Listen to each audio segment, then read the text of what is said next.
When mantle changes hand, God gives grace. Maybe before the other pastor passed the mantle, maybe the church was not growing like this, so we don't have as much people that we needed that level of grace. But my point is, for every single mantle that is passed on, there is grace that is released. Grace not to stay the same place that you were.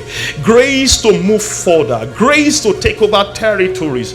Grace to go above and beyond. Because in the order of God, God is a God of order, and when he passes mantle, it is for an assignment. Mantle is not for decoration.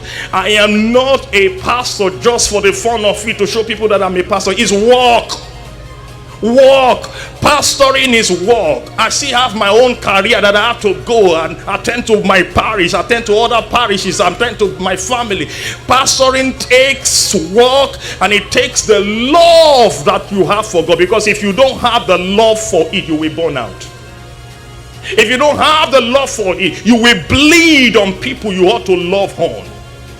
As a man, you will take out your frustration on people that you ought to love on.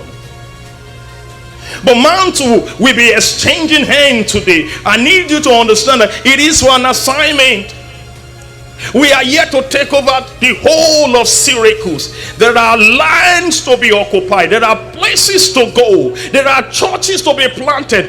Other than Glory Sanctuary, we're going to have more and more and more youth center. We're going to do more for Jesus. And that is the reason for mantle being passed on. Mantle is an assignment, and it's a work of destiny.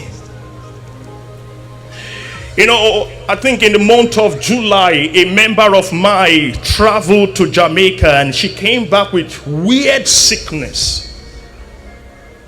She went to hear how they did all the scanning that they would do.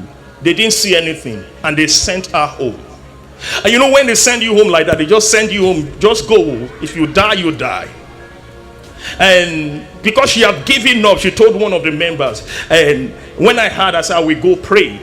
And when we got there to pray, before I go to prayer, we always ask God, what do you want me to do? And God gave me 1 John chapter 4 verse 4. Tell her that greater is he that is in her than he that is in the world.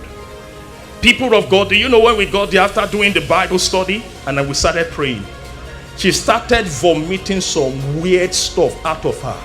And after she stopped vomiting, she got healed. She stood up and she hugged me. As I was going home, I began to think to myself, this is how people die. Do you know how many pastors that are under attack because of the work they do? It is not title, it is mantle that comes with power. And the devil is never happy with any pastor that is fully doing his work. And the more reason I will tell the workers, the members, don't make your pastor's work to be hard. They're already fighting different battles. They're already trying to do the work. Don't make their work to be hard, because if you make their work to be hard, God will not be happy with you. Make their work easy, because they also have their own trouble. They have their own struggle. They are dealing with stuff that they can't even talk to you about. Your job is to make it work for them.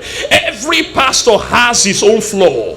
We did not come from heaven. We are men before we became of God.